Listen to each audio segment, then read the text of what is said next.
ನಿನ್ನೆ ರಾತ್ರಿ ಪೂರ್ತಿ ಎಂಎಲ್ಸಿ ಸಿಟಿ ರವಿ ಅವರು ಜಾಗರಣೆ ಮಾಡಬೇಕಾದಂತ ಪರಿಸ್ಥಿತಿ ಯಾರು ತಂದ್ರು ಅಂದ್ರೆ ಪೊಲೀಸರು. ಕಾರಣ ಠಾಣೆಯಿಂದ ಠಾಣೆಗೆ ಅವ್ರನ್ನ ಅಲ್ದಾಡಿಸ್ತಿದ್ದಾರೆ.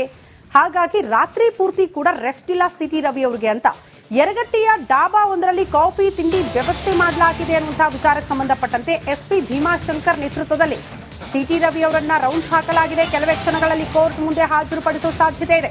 ನ್ಯಾಯಾಧೀಶರ ಮುಂದೆ ಹಾಜರುಪಡಿಸಿದ್ದಾರೆ ಪೊಲೀಸರು. ನಿಮ್ಮ ಗಮನಕ್ಕಿರಲಿ, ಒಂದು ಪ್ರಕರಣ ದಾಖಲಾಗುತ್ತೆ ಅಂದಾಗ ಯಾರು ಆರೋಪಿಯ ಸ್ಥಾನದಲ್ಲಿರ್ತಾರಲ್ಲ ಅವರ ಬಂಧನ ಆಗಿ 24 ಗಂಟೆ ಒಳಗಡೆ ಮೆಡಿಕಲ್ ಟೆಸ್ಟ್ ಆಗಿ ನ್ಯಾಯಾಧೀಶರ ಮುಂದೆ ಅವರನ್ನ ಹಾಜರುಪಡಿಸಬೇಕು. ಹಾಗಿದೆ ನಿಯಮ. ಆ ನಿಯಮದ ಪಾಲನೆ ಮಾಡೋದಕ್ಕೆ ಪೊಲೀಸರು ಈಗ ಮುಂದಾಗ್ತಾರಾ ಅನ್ನೋದೇ ಸದ್ಯ ಇರುವ ಕುತೂಹಲ. ಈಗ ಅಶ್ಲೀಲ ಪದ ಬಳಕೆ ಮಾಡಿದ್ರು ಅನ್ನುವಂತಹ ವಿಚಾರ, ಅದಕ್ಕೆ ಸಂಬಂಧಪಟ್ಟಂತೆ ಪ್ರಕರಣ ದಾಖಲಾಗಿದೆ. ಯಾರು ಆರೋಪಿ ಸ್ಥಾನದಲ್ಲಿರೋರು ಅಂದ್ರೆ ಎಂಎಲ್ಸಿ ಸಿಟಿ ರವಿ ಅವರು. ನಿನ್ನೆ ಅವ್ರನ್ನ ಬಂಧಿಸಿದ್ದಾರೆ. ಸೊ ಅವ್ರನ್ನ ಬಂಧಿಸಿ ಠಾಣೆಯಿಂದ ಠಾಣೆ ಕರ್ಕೊಂಡು ಹೋಗ್ತಿದ್ದಾರೆ. ಎಲ್ಲೂ ಕೂಡ ಅವ್ರನ್ನ ಇರೋದಕ್ಕೆ ಬಿಡ್ಲಿಲ್ಲ. ಕಾರಣ ಬೇರೆ ಬೇರೆ ಇರಬಹುದು. ಒಟ್ಟಿನಲ್ಲಿ ಮಾರ್ಗ ಬದಲಾವಣೆ ಮಾಡೋದು, ದಿಕ್ಕು ತಪ್ಪಿಸೋ ಕೆಲಸಗಳಂತೂ ಪೊಲೀಸರಿಂದ ಆಗಿದೆ. ಬಟ್ ಯಾಕೆ ಈ ನಡೆಯನ್ನ ಅನುಸರಿಸಿದ್ರು ಅನ್ನೋದ್ರ ಬಗ್ಗೆ ಕೂಡ ಕ್ಲಾರಿಟಿ ಬೇಕಾಗುತ್ತೆ. ಬಟ್ ಅಲ್ಲಿ ತನಕ ಸ್ಪಷ್ಟನೆ ಸಿಕ್ಕಿಲ್ಲ. ಆದ್ರೆ ಈಗ ಇರುವಂತಹ ನಿಯಮ ಏನಂದ್ರೆ 24 ಗಂಟೆ ಒಳಗಡೆ ಆರೋಪಿಯನ್ನ ನ್ಯಾಯಾಧೀಶರ ಮುಂದೆ.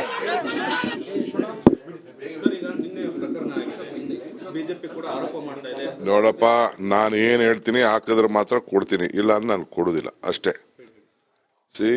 ಈ ಘಟನೆ ಯಾಕಾಯ್ತು ಅಂತ ತಮ್ಗೆಲ್ಲ ಅರಿವಾಗಿರ್ಬೇಕು.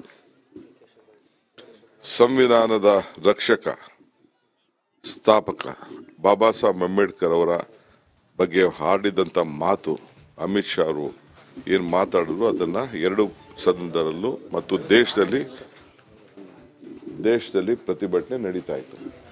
ಆ ಪ್ರತಿಭಟನೆ ನಡೀತಂತ ಸಂದರ್ಭದಲ್ಲಿ ಗಲಾಟೆ ಆಗ್ತಿದ್ದಾಗ ಅವರು ಆಫ್ ಮಾಡಿದ್ದಾರೆ, ನಮ್ಮ ಸದನನ ನಿಲ್ಲಿಸಿದ್ದಾರೆ. ಆ ಸಂದರ್ಭದಲ್ಲಿ ರಾಹುಲ್ ಗಾಂಧಿ ಅವರಿಗೆ ಇವರು ಅಂಬೇಡ್ಕರ್ ಅವರ ಅವಮಾನದ ಬಗ್ಗೆ ಮಾತಾಡ್ತಿರ್ಬೇಕಾರೆ, ಅವಮಾನ ವಿಚಾರ ಪ್ರಸ್ತಾವನೆ ಮಾಡ್ತಿರ್ಬೇಕಾರೆ ಇವರು ರಾಹುಲ್ ಗಾಂಧಿ ಅವ್ರಿಗೆ ನಿಮ್ಮ ನಾಯಕ ರಾಹುಲ್ ಗಾಂಧಿ ಡ್ರಗ್ ಅಡಿಕ್ಟ್ ಅಂತೇಳಿ ಅವ್ರನ್ನ ಕರೆದಿದ್ದಾರೆ. ಆಗ ಈ ಹೆಣ್ಮಗಳು ಡ್ರಗ್ ಅಡಿಕ್ಟ್ ಅಂತ ಕರೆದ ತಕ್ಷಣ ನೀನು 2 ಗಾಡಿ ಮೇಲೆ ತಳಿಸಿ ಇಬ್ಬರನ್ನ ಕೊಲೆ ಮಾಡಿದ್ಯಾ, ಕೊಲೆಗಡಕ ಅಂತ ಈತ ಕರೆದಿದ್ದಾರೆ. ಕರೆದಿರೋದು ನಾನು ಇಲ್ಲ ಅಂತ ಹೇಳುದಿಲ್ಲ, ಅದು ಸರಿನೂ ಅಂತ ನಾನು ಹೇಳುದಿಲ್ಲ. ಅದಾದ ತಕ್ಷಣ ಅವರು ನೀನು ಕೊಲೆಗಾರ ಅಂತ ಹೇಳಿದ ತಕ್ಷಣ ನೀನು ಪ್ರಾಸ್ಟಿಟ್ಯೂಟ್ ಅಂತ ಕರೆದಿದ್ದಾರೆ. ರಾಹುಲ್ ಗಾಂಧಿ ಅವ್ರನ್ನ ಡ್ರಗ್ ಅಡಿಕ್ಟ್ ಅನ್ನೋದಕ್ಕೆ ಇವತ್ತು ಅದು ಫಸ್ಟು ನಮ್ಮ ಬಾಬಾ ಸಾಹೇಬ್ ಅಂಬೇಡ್ಕರ್ ಅವ್ರನ್ನ ನಿಲ್ಲಿಸಿರೋದಕ್ಕೆ ಚರ್ಚೆ. ರಾಹುಲ್ ಗಾಂಧಿ ಅವ್ರನ್ನ ಡ್ರಗ್ ಅಡಿಕ್ಟ್ ಅಂತ ಕರೆದಕ್ಕೆ ಅವರ ನಾಯಕರನ್ನ, ನಮ್ಮ ಪಕ್ಷದ ನಾಯಕರನ್ನ ಹೆಸರನ್ನ ಬಂದಾಗ ಬಳಕೆ ಮಾಡ್ಕೊಳ್ಳಿಕ್ಕೆ ಅದು ಹೋರಾಟ. ಅದಾದ್ಮೇಲೆ ಇವರು ಹೆಣ್ಣು ಮಗಳ ಮೇಲೆ ಈ ರೀತಿ ಇನ್ನೊಬ್ಬ ಪ್ರಾಸ್ಟಿಟ್ಯೂಟ್ ಅಂತ ಸುಮಾರು 12 ಬಾರಿ ಕರೆದಿದ್ದು ದಾಖಲೆ ಎಲ್ಲ ಇದೆ.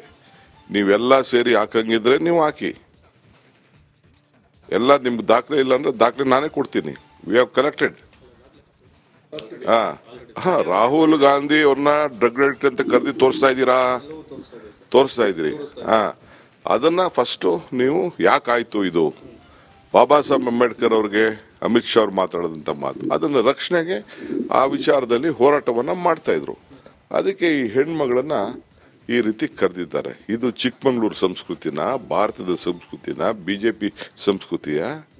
ಆಮೇಲೆ ನಾನು ಅಷ್ಟೊತ್ತಿಗೆ ನಾನು ಬೇರೆ ಕಡೆ ಇದ್ದೆ, ಅಸೆಂಬ್ಲಿಲಿದ್ದೆ. ನನಗೆ ನಿನ್ನೆ ಅಲ್ಲೇ ಕೌನ್ಸಿಲಲ್ಲೇ ನನಗೆ 12 ಕ್ವಶನ್ಸ್ ಇತ್ತು.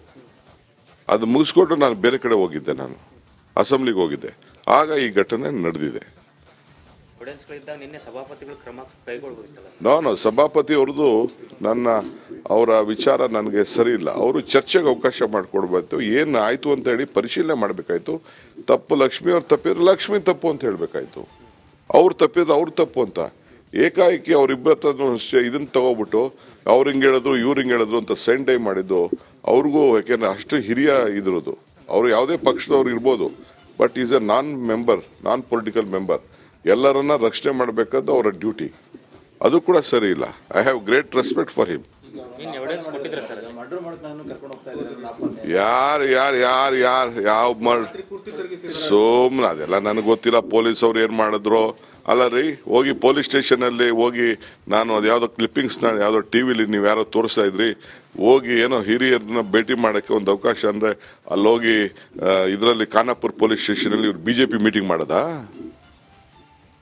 ಒಬ್ಬ ಆರೋಪಿನ ಉಗ್ರ ಕಾರಣ ಹಂಗಾರೆ ಮೀಟಿಂಗ್ ಮಾಡಕ್ ಬಿಟ್ಟಿದ್ದು ಏನು ಉಗ್ರ ಅಂತ ಕಂಡಿಡ್ದ? ಪೊಲೀಸ್ ಅವರು ಬೇರೆ ಯಾರಿಗೂ ಅಷ್ಟು ಸೌಜ್ಯದಿಂದ ನಡ್ಕೊಳ್ಳಿಲ್ಲ, ಅಷ್ಟು ನಡ್ಕೊಂಡಿದ್ದಾರೆ ಪೊಲೀಸ್ ಅವರು. ಪೊಲೀಸ್ ಅವ್ರ ನಡತೆನೂ ಸರಿ ಇಲ್ಲ. ಈ ಕಾರಣ ಹೆಂಗ್ ಅವರಲ್ಲಿ ಬಿಟ್ರು ಪೊಲೀಸ್ ಅವರು? ನಾವು we are not interfering with anything. ನಾವು ಯಾವುದಕ್ಕೂ ಇಂಟರ್ಫಿಯರ್ ಆಗ್ತಾ ಇಲ್ಲ. ಸಿ ನೋಡ್ರಿ, ಫ್ಯಾಮಿಲಿ ಮೆಂಬರು ಯಾರು ಹೋಗಿ ಭೇಟಿ ಮಾಡಿ, ವಿರೋಧ ಯಾರು ಒಬ್ರೋ ಇಬ್ರೋ ಭೇಟಿ ಮಾಡಿದ್ರೆ ಒಳಗಡೆ ಮೀಟಿಂಗ್ ಮಾಡ್ತಾ ಇದ್ದಾರೆ. ನೀವು ಕಣ್ಣಲ್ಲಿ ನೋಡಿಲ್ವಾ ನೀವು? ಮೀಟಿಂಗ್ ಮಾಡ್ತಾ ಇದ್ದಾರೆ. ಏನ್ ಅವ್ರನ್ನ ಬಂಧಿಸ್ತಾ ಇದ್ದಾರೆ, ಏನ್ ಕೊಲೆ ಮಾಡ್ತಾ ಇದ್ದಾರೆ ಅವ್ರನ್ನ? ಸದ್ಯ ಪುಣ್ಯ ಆ ಲಕ್ಷ್ಮೀ ಹೆಬ್ಬಾಳಕರ್ ಕ್ಷೇತ್ರದಲ್ಲಿ ಇರೋದು. ಕಾರ್ಯಕರ್ತರು ಗೊತ್ತಾಗಿ ಕೊಲೆಗೆ ಸ್ವಾಭಾವಿಕ. ಎಲ್ಲರಿಗೂ ಕೂಡ ಆ ತಾಯಿಗೆ, ಹೆಣ್ಮಗಳಿಗೆ, ಅವರ ಪ್ರತಿನಿಧಿಗೆ ಅವಮಾನ ಆದಾಗ, ಈ ತರ ಮಾಡಿದಾಗ ಎಲ್ಲರೂ ಕೂಡ ಈಗ ಇವ್ರು ಯಾಕೆ ಪ್ರತಿಭಟನೆ ಮಾಡಕ್ ಬರ್ತಾ ಇದ್ದಾರೆ? BJP ಅವರೆಲ್ಲ ಅವ್ರ ಲೀಡರ್ಗೆ ಏನೋ ಆಯ್ತು, ಈ ಕೊಳಕ್ ಬಾಯಿಗೆ ಏನೋ ಒಂದು ಆಯ್ತು ಅಂತ ಅವ್ರು ಮಾತಾಡ್ತಾ ಇದ್ದಾರೆ. ಈ ಕೊಳಕ್ ಬಾಯಿ ಹೊಸಲ್ಲ. ಸಿದ್ದರಾಮಯ್ಯನವರು, ಸಿದ್ದರಾಮುಲ್ಲಾ ಖಾನ್, ಬೇರೆ ಬೇರೆಯವ್ರಿಗೆಲ್ಲ ಬೇರೆ ಬೇರೆ ಪದಗಳೆಲ್ಲ ಬೆಳೆಸಿದ್ದಂಥದ್ದೆಲ್ಲ ಕೂಡ ಇದೆ. ಇದು ನಾನು ಅದು ಚಿಕ್ಕಮಂಗ್ಳೂರವರು ಇಂಥ ಸಂಸ್ಕೃತಿ ಒಬ್ಬನೇ ಇಂಥ ಅರಕಲು ಬಾಯಿ.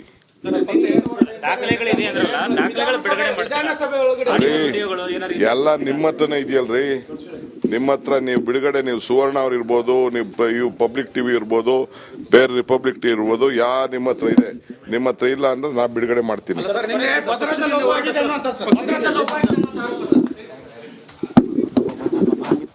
ಎಕ್ಸಾಕ್ಟ್ಲಿ, ಇದು DCM DK ಶಿವಕುಮಾರ್ ಅವರ ರಿಯಾಕ್ಷನ್ ನಿನ್ನೆ ಆಗಿರುವ ಬೆಳವಣಿಗೆಗೆ ಸಂಬಂಧಪಟ್ಟಂತೆ.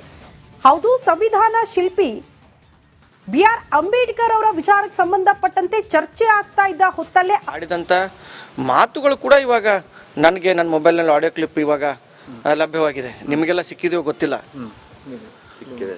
ನಿಮಗೂ ಸಿಕ್ಕಿದೆಯಾ? ನಮ್ಮ ಅದೇ ಇದು ರಾಹುಲ್ ಗಾಂಧಿ ನಮ್ಮ ಇದು ನಮ್ಮ ನಾಯಕರ ಬಗ್ಗೆ ಅವರು ಆಡಿದಂಥ ಮಾತುಗಳು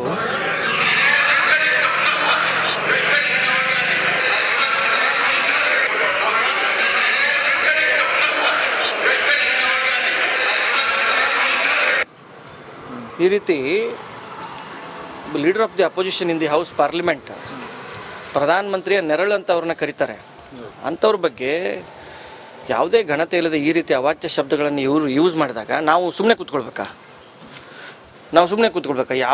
ಯಾರೇ ಅವರ ಲಕ್ಷ್ಮೀ ಹೆಬ್ಬಾಳ್ಕರ್ ಸ್ಥಾನದಲ್ಲಿ ಯಾರೇ ಇದ್ದರೂ ಕೂಡ ನಮ್ಮ ನಾಯಕರ ಬಗ್ಗೆ ಆ ರೀತಿ ಆಡಿದಂಥ ಮಾತುಗಳಲ್ಲಿ ಅವರು ಒಂದು ಭರದಲ್ಲಿ ನೀನು ಏನಪ್ಪ, ನೀನು ಅಮಾಯಕರನ್ನ ಕೊಂದಿದೆಯಾ, ನೀನು ಕೊಲೆಗಾರ ಅಂತ ಕರೆದಿದ್ದಾರೆ. ಏನು ತಪ್ಪಿದೆ? ನೀನು ಅಮಾಯಕರನ್ನು ಕೊಂದಿದೆಯಾ ಅಂತ ಕರೆದಿದ್ದಾರೆ. ಆದರೆ ಇವ್ರು ಆಡಿದಂಥ ಮಾತುಗಳನ್ನ ನಾವು ಕ್ಷಮಿಸ್ಲಿಕ್ಕೆ ಸಾಧ್ಯ ಇಲ್ಲ. ಅದು ಯಾವುದೇ ಕಾರಣಕ್ಕೂ